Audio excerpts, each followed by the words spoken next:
Hello, welcome to another episode of Air Gun Reviews and Pesting Channel. In this episode, what I have is one of my favorite carbines, the Gamo Urban 22 caliber. And for you Gamo owners that have a Urban, word of caution: do not double feed and shoot this gun,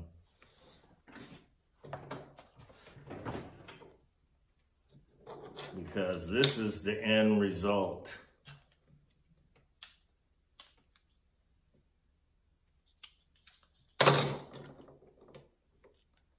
Right in here.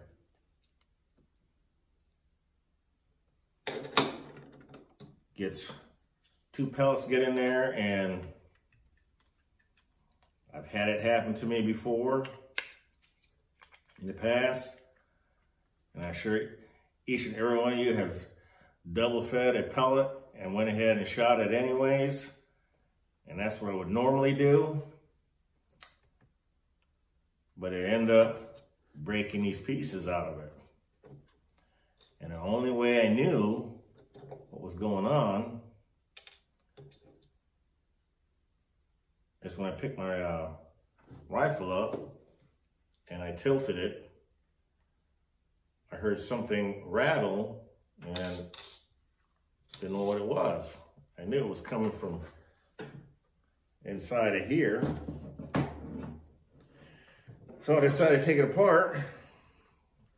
And for those of you that don't know how to take this pickle off, that's what I call it, you got two roll pins, one on the bottom and one on top. You just take a little small punch and a hammer. Best to have a gunsmithing kit. Comes with a hammer, brass end, and a nylon end. And you tap it out, and it'll expose this baffling system on this pickle. And what I found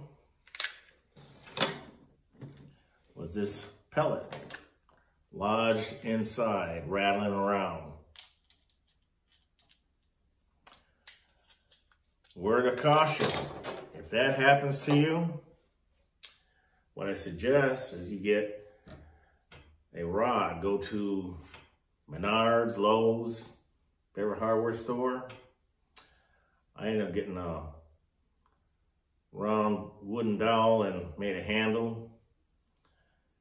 And I would strongly suggest you push the pellet back through. I will not be firing if I double feed. And that's the problem with bolt actions to the rear. Not all guns, but the ones that I do have, I have two BSAs and this Gamo Urban that uses the same style bolt.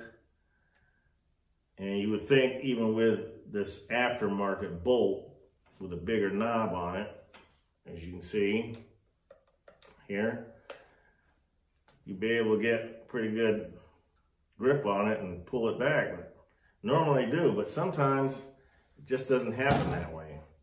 Sometimes it, you know, in the heat of the moment, you know, and you don't think about, you thought you pulled it back far enough and it didn't. Well, that's what happens, you know, and you end up double feeding. And what happens when you double feed, with this type of magazine, it's spring loaded, so it's very easy to do. Some guns have that anti-double feed to it feature, but with this particular model, we'll just pretend that this screwdriver is the bolt. In a minute, you pull the bolt back and push the pellet in, it rotates to the next one. And if you didn't pull the bolt far enough, you're gonna feed another pellet in. That's how you double feed.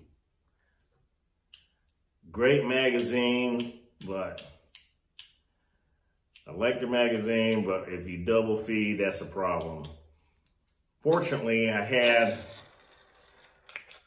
another set of baffles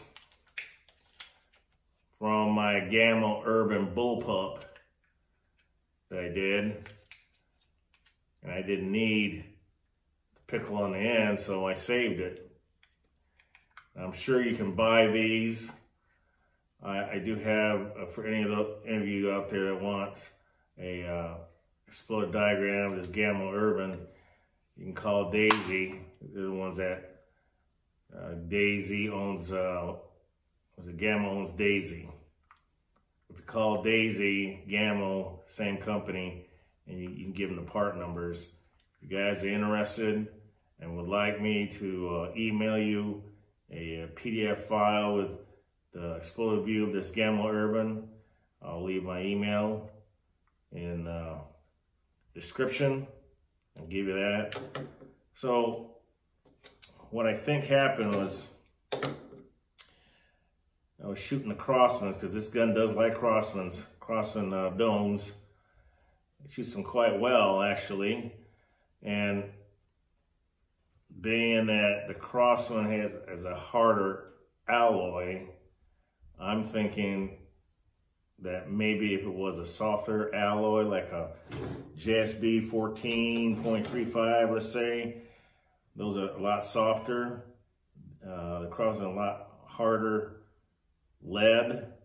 It might have went right through it. As many times as I double fed, you know, I try not to do it, but it does happen. Like I said, it does happen. It destroyed this baffle on the end. Now,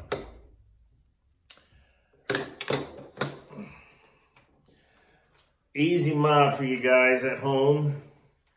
If you want to adjust your power level,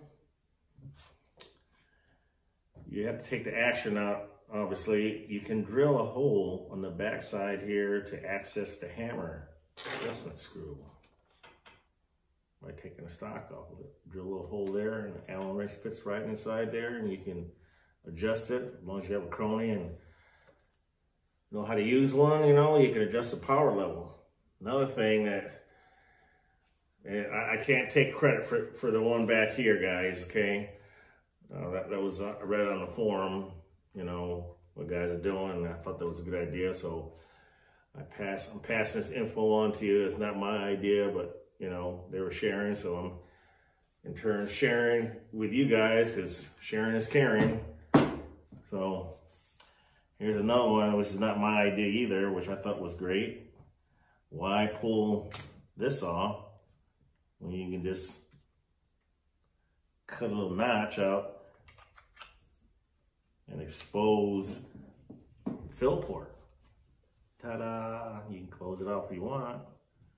I personally just leave my fill probe in. You know, save on the O-rings. But that's it for now. Hope you found this video helpful.